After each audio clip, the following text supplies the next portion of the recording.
Hello everyone. Today I'll introduce how Haiwell devices communicate with Ethernet device via Modbus TCP. Okay, first of all, we can open the Modbus slave software. We will use this software to simulate the Modbus slave devices. Here we have created addresses for function code 03. We can create more addresses for function code 01.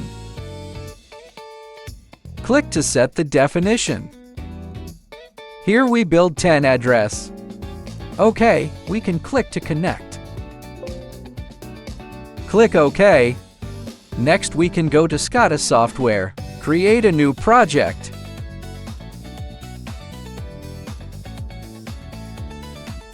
Here we add a Ethernet driver and choose the Modbus Master TCP or UDP option and enter the address of our computer here.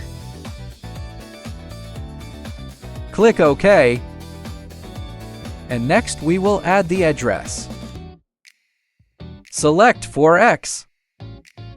Select naming convention. Continue adding variable addresses in MB slave 2. After that, we can go to the project screen and add the corresponding component to bind the variable.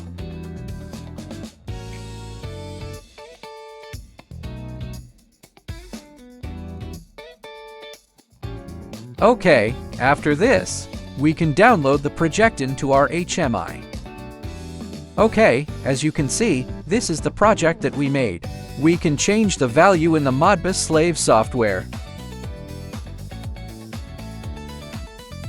Also can change the value in our device.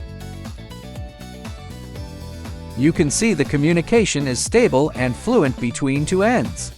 Okay, this is our Modbus TCP communication tutorial. If there is anything else you would like to learn, welcome to leave a message in the comments section. Thanks for watching. Haiwell leading the new era of IoT.